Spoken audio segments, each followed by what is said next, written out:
Three of my uncles molested me constantly. I know a lot of you have been looking forward to my story times. Well, I wasn't going to talk about them anymore because a couple of people and family members reached out to me and said, hey, we understand your pain, but please do not say anything further. Let's just try and sort this out privately and whatnot. And I was actually going to conform to that and just, let everything die down. But my father, apparently he saw the video and he heard the part where I said that my parents failed me, and that got him really pissed off. And he came to me and he said, I'm giving the people the impression that he abandoned his family and that he's going to curse me and I'm not going to leave up to 1 year. He's going to give me 1 year to leave. And that was where I drew the line. That's where I drew the line.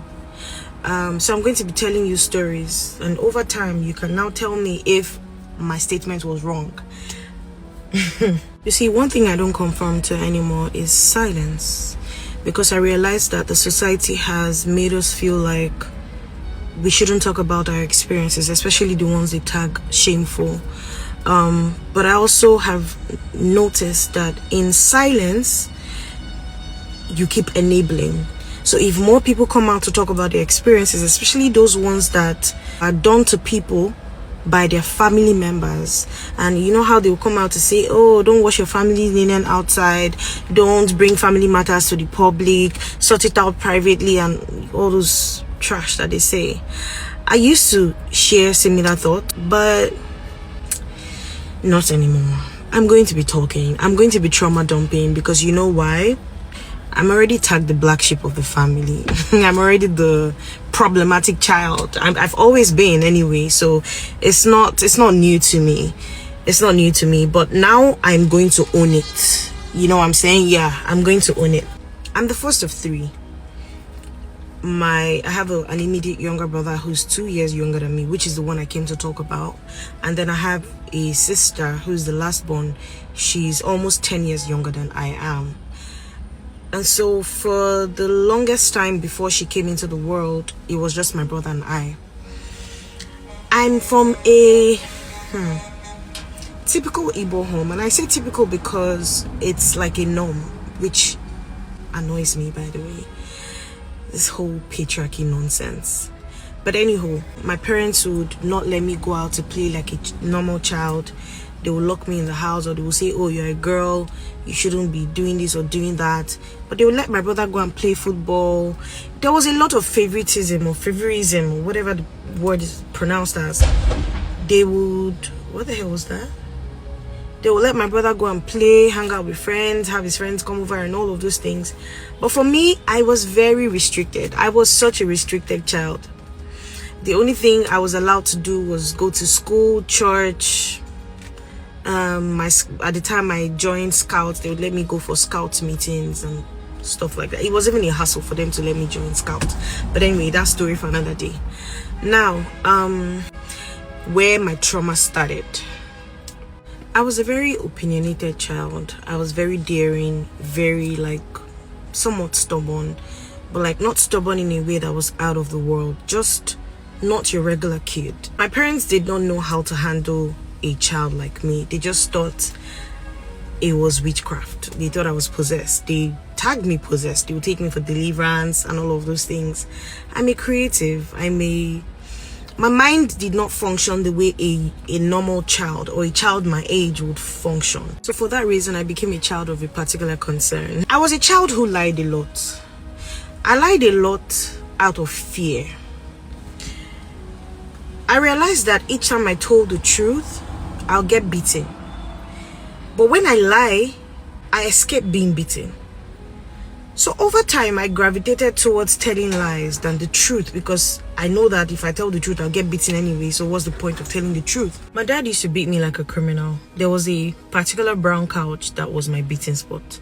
He would lift me, throw me against that couch, punch me, kick me, use all manner of items on me.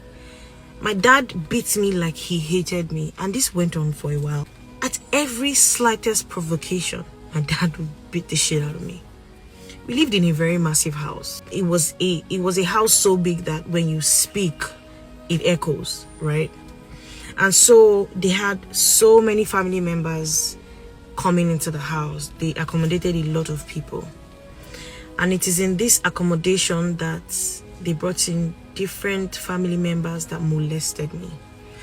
I was molested from the age, I think the molestation started from like the age of say 6 or 7, and it went on until I turned like 13 or 12. So I was exposed to a lot under my parents' roof. At this time, both of them were still married and still together. Three of my uncles molested me constantly. I'm not saying one-time thing or two.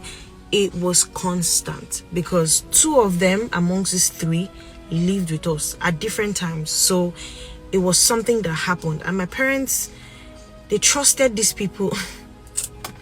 Bro, I think part of the reasons it was easy for these people to molest me whilst my parents were around is because they had noticed how my parents chastised me, how they treated me, and so they took advantage of that.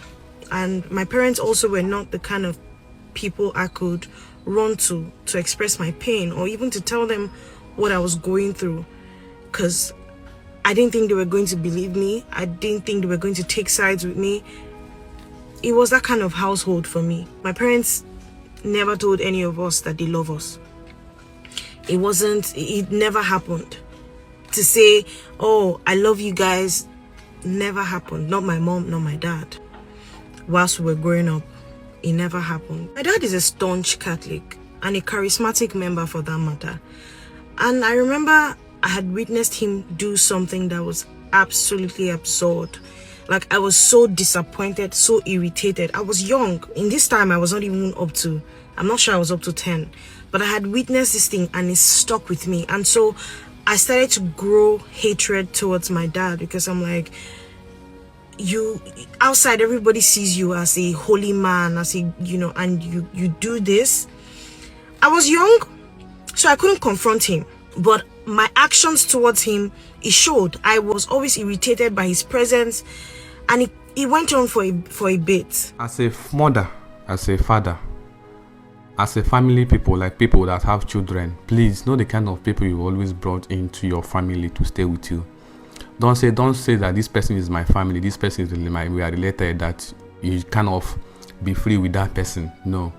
You heard everything that this lady said in that video, how she was molested by her relative, 3 of them for that matter, at a very young age. And their parents could not even do anything, and their parents were not even aware. And something that their parents were protecting her from happened right inside their own house. So if you are watching this video and you are a parent, or even if you are planning to get married, please protect your girl child, protect your boy child from all these extended family, from all these relatives. Protect them at all costs. Don't feel relaxed that this person is my relative. You feel relaxed with them. No, don't do such a thing. Protect them from all these type of things. Don't forget to share, like, comment, drop opinion in the comment section as I bring another part of this video to you. Thank you.